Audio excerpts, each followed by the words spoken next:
네, 전해드린 것처럼 잠시 후 민주당 전당대회 핵심 승부처로 꼽히는 호남권 경선 결과가 발표됩니다. 김민석, 정청래 후보의 박빙 승부 속에 호남당원 표심이 어떻게 될지 관심이 쏠리고 있습니다. 이 내용 짚어보겠습니다. 한편 오늘 광복 81주년을 맞는 날인데요. 취임 후 두 번째 광복절을 맞은 이재명 대통령의 경축사 메시지도 함께 분석해 보겠습니다. 최창렬 용인대 특임 교수, 이준우 국민의힘 미디어 대변인 나오셨습니다. 안녕하십니까? 네, 어서 오십시오.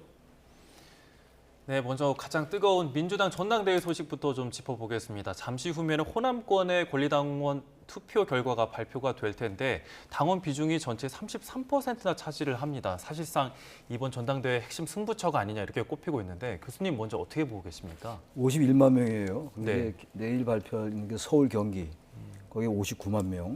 인천은 이미 이제 수도권에서 이제 발표가 끝났고 인천에서는 김민석 후보가 이겼죠. 근데 아무튼 오늘 호남이 결정적인 그 승부처가 될 겁니다, 아마. 워낙 이제 당원 수가 많기 때문에. 근데 여기서 호남은 주로 지금 일반적인 분석은 호남은 좀 정청래 후보가 유리하고, 김민석 후보가 유리하고, 그리고 이제 수도권은 특히 서울은 좀 정청래 후보가 이 강성 권리 당원이 더 많은 게 아니냐 이런 분석들 많이 해요. 아무튼 근데 오늘 호남에서 얼마나 표차를 벌리느냐가 김민석 후보에게는 관건이고, 이제 호남에서 이제 표차를 벌리고 이 수도권에서 경기 서울에서 이제 설령 이제 정청래 후보가 좀 유리하다 하더라도 호남에서 벌려놓은 표를 가지고 승부를 보겠다는 게 이제 김민석 후보의 전략입니다. 호남은 아마 제가 볼 때는 예상보다 뭐 잠시 후에 발표될 건데 미리 얘기하는 게 좀 뭐하긴 합니다만 김민석 후보가 예상보다 큰 표차를 이길 가능성이 높다고 저는 생각해요. 근데 호남의 투표율이 생각보다 낮긴 낮은데 낮은 투표율이 김민석 후보에게 유리하다 볼 수는 없겠죠. 호남이 김민석 후보에게 유리하다고 이제 그렇게 이제 평가가 되고 있기 때문에 투표율이 높게 좀 유리하긴 한데 그렇다 하더라도 투표율이 생각보다 예상보다 낮다 하더라도 또 ARS 투표가 있어요. 또 호남에는 이 권리당원들이 연세가 좀 많은 분들이 좀 많이 계신 편이에요. 그럼 ARS에 응할 가능성이 높습니다. 어쨌든 그렇다 하더라도 이게 투표율이 생각보다 낮은 게 꼭 정청래 후보에게 유리하다고 볼 근거도 별로 없어요. 그러니까 어쨌든 이제 조금 이따 발표할 텐데 전반적으로는 호남에서 표차가 나지 않겠는가 이렇게 전망을 일단 합니다. 그게 특히 당원들의 생각은 기본적으로 이 누가 당대표가 되는 게 안정적인 당정 관계를 운영할 수 있는가. 이쪽이 아마 초점이 많이 맞춰질 거예요. 권리당원들이 강성이 많다고 합니다만 권리당원 중에서 모두 강성이 있는 건 아니에요. 근데 되게 일반적으로 강성 권리당원 이게 하나 이제 관용어처럼 이제 돼 있는데 꼭 그렇지는 않다고요. 그래서 적어도 지금 단계는 물론 모든 후보들이 대통령과 한 몸이다. 국정 운영을 해야 된다라고 얘기합니다만 이미 이제 그런 프레임은 분명히 있는 거거든요. 명청대전이라는 이 전당대회에 그 사실 관통되는 그 프레임이 있는 게 사실이기 때문에 그러면서 볼 때는 저는 김민석 후보가 여전히 그런 프레임이 작동한다면 작동할 것이고 유리하지 않겠는가 이렇게 봅니다. 이준우 대변인은 오늘 호남권 승부 어떻게 전망하세요? 저는 호남권을 다 이제 뭉뚱그려 보기보다는요, 좀 전북하고 전남, 광주 이렇게 좀 나눠서 봐야 되지 않는가 싶습니다. 전북 같은 경우는 지금 전북 도지사, 이원택 도지사가 지금 있는데 그때 이제 그 공천 받을 때 정청래 당 대표가 굉장히 좀 위험 부담을 감수하면서 아주 소란스럽게 해서 이원택 후보한테 공천을 줬었어요. 그 당시에 안호영 의원, 친명 후보 안호영 의원과 같이 이제 경쟁했었는데 결국은 친청 후보인 이원택 후보에게 공천을 강행해서 몰아줬었고요. 그 거기에 대한 반발로 안호영 이제 의원과 김광현 그 당시에 현직 도지사가 연대를 해가지고 붙었었거든요. 그런데도 이원택 도지사가 이겼어요. 그게 무슨 의미냐면은 정청래 후보가 공천을 준 이원택 후보가 이겼고 그 조직이 만약에 이번에 그대로 가동된다 그러면은 이번 전북에서는 조직력이 상당히 발휘될 것이다. 그렇게 보이기 때문에 전북에서는 정청래 후보가 좀 유례가 좀 있어 보인다 말씀드리고요. 전남 광주에서는 800조 호남 반도체 이게 엄청난 큰 선물 아닙니까? 그렇다고 하면 호남에서 확 앞서가는 그런 이제 선거 결과가 나와야 될 거예요. 김민석 후보에게 이재명 대통령이 픽한 김민석 후보에게 확 앞서가는 결과가 나와야 될 건데 호남 반도체 이 얘기가 처음에는 상당히 이제 주목을 받았고 큰 뉴스거리 됐지만 시간이 흐르면서 그게 얼마나 현실성이 있는 사업이냐라는 얘기가 나오면서 특히 전력망이라든가 용수 공급망, 송전망 이런 것들 엄청난 이제 투자와 비용과 시간이 걸리는 이런 문제가 하나하나 드러나면서 호남 반도체가 당장 일어날 일은 아닌 것 같다, 시간이 상당히 걸릴 것 같다라는 이제 그런 이제 판단이 들면서 기대감이 더 꺼지면서 거품도 좀 빠졌어요. 그렇기 때문에 생각만큼 전남 광주에서 김민수 후보에게 몰표가 나올 것 같지 않다 그 생각이 들고 또 아까 방금 말씀하신 것처럼 투표율이 의외로 낮더라고요. 투표율 낮으면은 그 거꾸로 얘기하면 강성 지지층들이 좀 많이 투표했고 일반적으로 이제 중도층 평범한 권리 당원들은 좀 참여율이 저조했다 이렇게 볼 수 있을 것 같은데 강성 지지층이 정천희 후보를 지지한다고 보통 많이 보고 있거든요. 그렇기 때문에 호남에서 김민수 후보가 승리한다 하더라도 아주 박빙 차이로 승리를 하지 않겠는가 종합을 하게 되면은 저는 그렇게 보이고 압도적인 승리는 저는 좀 어렵지 않겠느냐 저는 그렇게 좀 보입니다. 예. 박빙일 것 같다. 그 생각보다 이제 큰 차이로 벌어질 것이다. 이렇게 보셨는데 말씀드린 것처럼 이 굉장히 관심이 많은 승부처임에도 불구하고 투표율은 지금 서울 경기 지역보다 10%포인트 정도 낮게 나왔거든요. 이유가 뭐라고 보십니까? 민주당이 특히 호남에서 말이죠. 전북과 전남이 이제 뭐 지방선거 말씀을 쭉 하셨는데 예. 저는 큰 추세의 차이는 없다고 생각해요. 네네. 기본적으로. 그러니까 호남에서 말이죠. 전북도 그렇고 전남 광주특별시도 그렇고 기본적으로 민주당이라는 정당이 일상화돼 있어요. 그러니까 특별하게 지금 이 정청래 후보도 이재명 대통령과 한 운명 공동체다라고 강조하고 있단 말이에요. 그러니까 민주당의 당원들이 보시기에는 크게 노선의 차이가 없다고 보는 거예요. 물론 그럼에도 불구하고 아무래도 정청래 후보와 이제 이재명 대통령과의 어떤 균열 같은 거는 우리가 예상할 수가 있겠죠. 균열이라기보다도 적어도 김민수 후보가 당대표가 됐을 때보다는 당정 관계가 좀 긴장 관계 같은 게 간혹 이슈에 따라서 나올 수가 있다고 보겠죠. 예. 그런 기본적인 차이가 있다 하더라도 본질적으로는 비슷하다고 보기 때문에 그래서 완전히 정청래 후보가 되든 김민수 후보가 되든 누가 되든 완전히 달라질 것이다. 그렇게 보지 않기 때문에 바로 그런 것들을 반영해서 저는 생각보다 투표율이 낮았던 게 아닌가라고 보고 나중에 ARS 투표도 좀 봐야 돼요. ARS 투표를 좀 아까도 제가 말씀드렸습니다만 고령자들이 좀 많이 호응이 많은 편이기 때문에 그것도 봐야 되고 이 투표율이 낮은 것 자체가 생각보다 낮다는 거예요. 그렇게 낮지도 않아요 지금. 전북이 35.22%고 광주 전남이 지금 37.63%니까 큰 차이는 아닌 겁니다. 크게 아주 낮은 건 아니에요. 20%대가 아니기 때문에 이 표차 때문에 생각보다 정청래 후보가 많이 유리할 것이다 라고 볼 근거는 저는 합당치 않다고 생각합니다. 네. 이런 상황 속에서 최근 이재명 대통령의 지지율이 하락세를 보이고 있는데요. 이런 상황이 서울과 호남 지역 당원 투표에는 어떻게 작용할까요? 저는 굉장히 크게 작용할 것 같은데요. 지금 호남보다는 수도권에서 굉장히 크게 작용할 것 같아요. 수도권에서 지금 부동산 문제로 직접 타격을 받는 사람이 굉장히 많습니다. 이제 세금 부담 같은 경우도 굉장히 많을 거고요. 또 집주인이 들어온다고 해서 쫓겨나는 세입자도 굉장히 많을 거예요.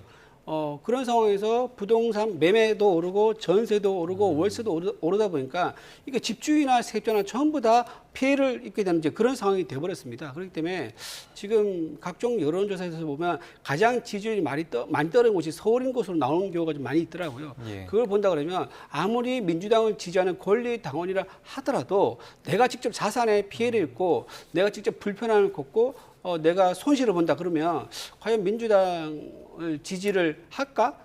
더군다나 이제 김민수 후보는 어떤 컨셉이냐면 이재명 대통령을 지키자는 컨셉이에요. 그러니까 이재명 대통령이 뭔가 잘못할 수도 있는 거거든요. 그러면 예. 쓴소리를 하고 브레이크 역할을 해야 되는데 그러지 아니하고 그냥 지키겠다 하니까는 지금 이재명 정책, 이 민생이라든가 경제 문제, 안보 문제 이런 것들 그대로 지금 스탠스로 가겠다 이렇게 보이기 때문에 저는 썩 이제 국민들이 민주당이라 하더라도 이대로 가면은 더 정권이 위험해진다라고 생각을 할 거기 때문에 김민수 후보에게 지지를 좀 그렇게 많이 하지 않을 것 같다. 오히려 정청래 후보가 지금 뭐라고 했습니까? 이번 전당대회 때 보면은 단일 종목 레버리지 ETF 이거 만든 사람 책임을 져야 된다. 사과해야 된다. 예. 부동산 문제도 사과할 필요가 있다라는 식의 얘기를 했단 말이에요. 그러니까 오히려 맞아. 지금 현재 지지율 하락의 주 원인이 부동산과 주식 등등이기 때문에 거기에 대해서 해결책을 가지고 있고 지금 현재 이 상황에 대해서 책임자의 경질을 요구할 수 있는 뭐 기용부 정책실장이라든가 안규배 국방부 장관이라든가 또는 이제 국토부 장관이라든가 이 사람들에 대한 경질을 요구할 수 있는 그런 정청래 후보가 되는 게 더 낫겠다. 쓴소리와 브레이크 역할을 할 수 있는 정청래 후보가 이재명 정권의 승리를 위해서 좀 도움이 되겠다라고 생각하면서 수도권에서는 제가 보기에는 정청래 후보가 좀 유리한 결과가 나오지 않을까 그렇게 예상이 됩니다. 대통령 지지율이 수도권을 완전히 이제 전당대회 득표를 결정지어버리는 그 정도의 역할을 저는 그 정도의 영향을 주고 있다. 저는 그렇게 보입니다. 예. 이런 점도 있는 것 같아요. 뭐 그런 논리적 추론도 가능하고 또 반대 추론도 가능합니다. 그럼 추론의 문제인데 대통령 지지율이 이번에 이제 한국 갤럽 조사가 이제 데드 크로스가 됐어요. 부정이 긍정보다 높았단 말이에요. 예. 그 아까 자막에 잠깐 나왔습니다만. 근데 여기서 이제 이재명 대통령의 입장에서 볼 때 정청래 후보보다는 김무성 후보를 선호하는 건 다 우리가 알려져 있는 사실이고 우리가 알고 있는 사실인데 여기서 이게 지금 당원 이 유권자들이 민주당원들이에요 지금 일반 국민이 아니라고요. 일반 국민이 아니기 때문에 강성 당원이라 하더라도 만약에 정청래 후보가 되면은 이게 가뜩이나 이 당정 관계가 안정적으로 가지 않을 수 있다라는 그런 염려 같은 것 때문에 오히려 저는 이 부분이 적어도 당원 전당대회에서는 저는 김무성 후보가 더 오히려 유리할 수 있다. 그게 전략적 투표라는 거거든요.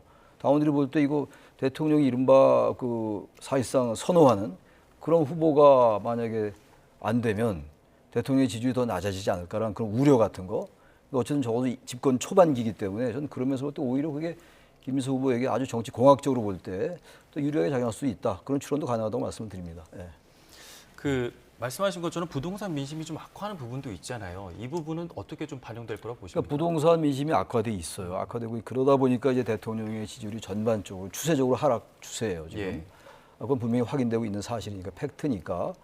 근데 부동산 민심이 악화되는 게 당원들보다는 더 정권에 대한 위기를 느끼지 않을까라고 전 보는 거예요. 가뜩이나 대통령의 지지율이 이 부동산 민심 때문에 악화되어 있는데 물론 수도권이라 하더라도 악화되어 있는데 여기서 만약에 대통령이 상대적으로 덜 선호하는 선호하지 않는다는 표현이 좀 어폐가 있을 수가 있으니까 예. 상대적으로 덜 선호하는 후보가 됐을 때 오히려 대통령의 상황이 더 어려울 수 있다.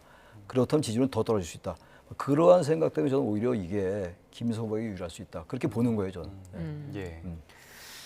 근데 이번 네. 저는 조금 다르게 보는 게 예. 지금 이재명 대통령이 많이 듣는 얘기 중 하나가 책임자를 좀 경질하면 좋겠다. 바꿔라. 당신에게 최고 권력자, 의사결정권자인 당신에게 조언하는 참모들 문제가 있는 것 같다. 좀 교체해라.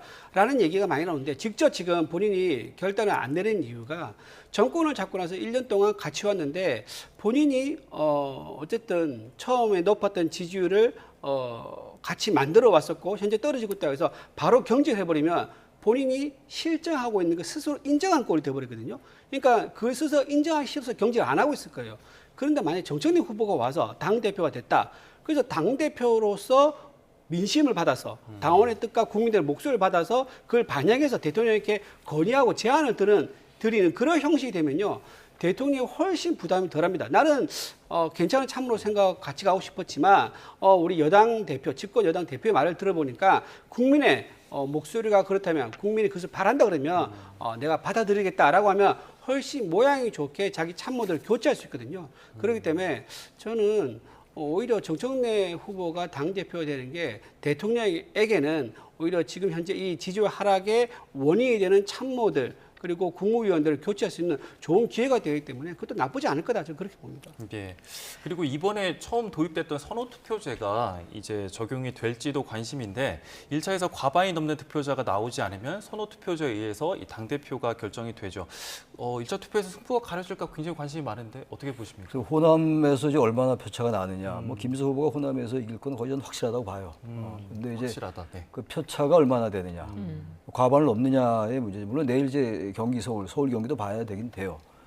근데 선호투표 제도가 있기 때문에 글쎄 이 과반에서 1차 그 선호투표까지 안 가고 승부가 끝날지 그건 참 전망하기 쉽지 않아요. 그럴 가능성을 배제할 수 없다. 뭐 이렇게 얘기할 수밖에 없어요. 지금 상황 자체가. 그런데 아무튼 선호투표란 이 강력한 변수가 지금 있어요. 지금. 그러니까 지금 송영길 후보와 김무성 후보는 사실 공식적으로 선언은 안 했습니다만 예.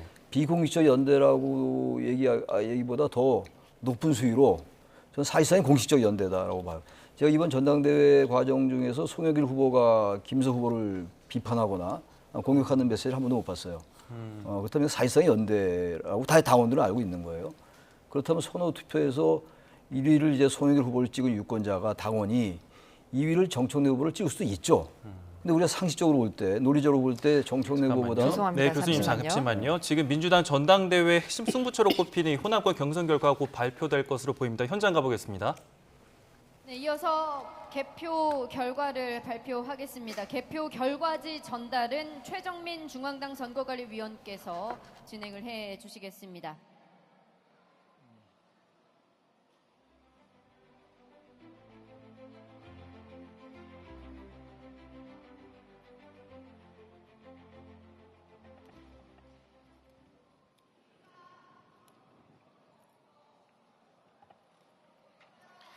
안녕하십니까. 존경하는 당원, 대의원, 동지 그리고 국민 여러분.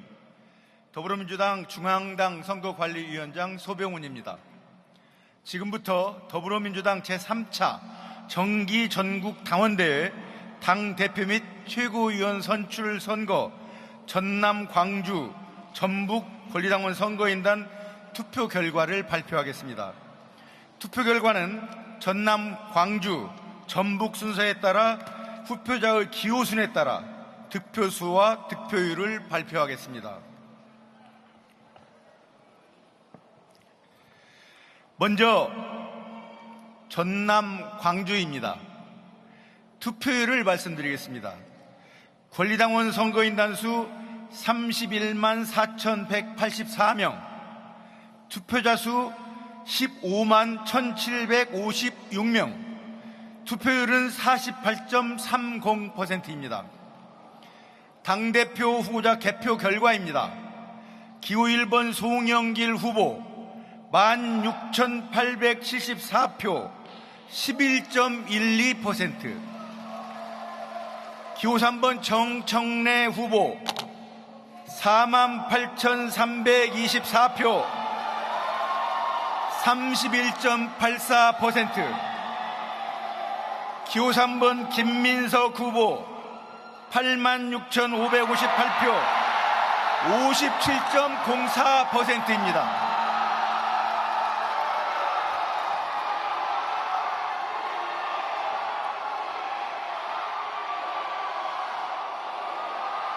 최고위원 후보자 개표 결과입니다.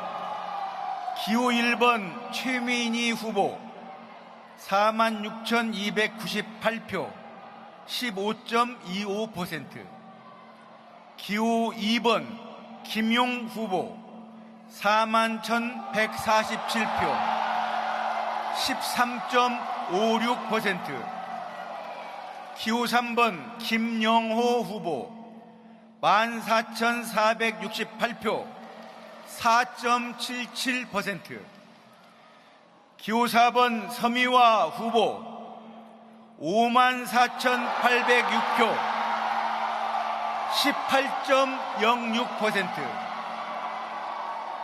기호 5번 한민수 후보 31,475표 10.37%, 기호 6번 이성윤 후보 31,421표 10.35%, 기호 7번 박선원 후보 66,691표 20.00%,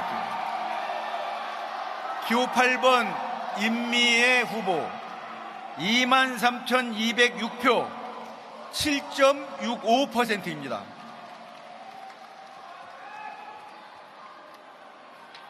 이어서 전북입니다. 투표율을 말씀드리겠습니다. 권리당원 선거인단 수 19만 2,020명, 투표자 수 9만 333명, 투표율은 47.04%입니다. 당대표 후보자 개표 결과입니다. 기호 1번 송영길 후보 6,875표, 득표율 7.61%, 기호 2번 정청래 후보 3709표, 득표율 34%. 기호 3번 김민석 후보 52,749표, 득표율 58.39%입니다.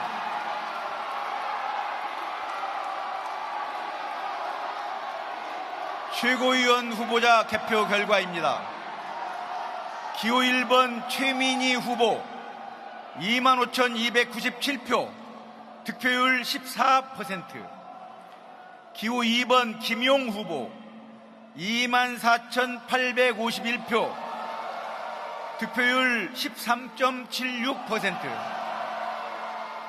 기호 3번 김영호 후보 6,326표, 득표율 3.50%. 기호 4번 서미화 후보 26,845표, 득표율 14.86%. 기호 5번 한민수 후보 22,979표, 득표율 12.72%. 기호 6번 이성윤 후보 31,752표, 득표율 17.57%.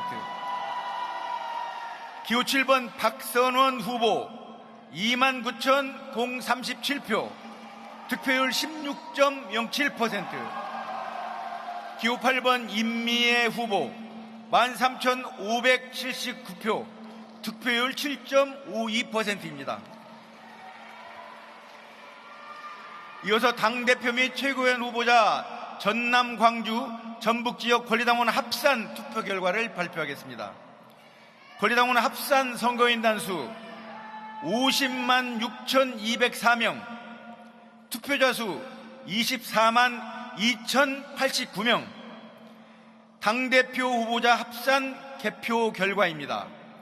기호 1번 송영길 후보 23,749표, 기호 2번 정청래 후보 79,033표, 기호 3번 김민석 후보 139,307표입니다.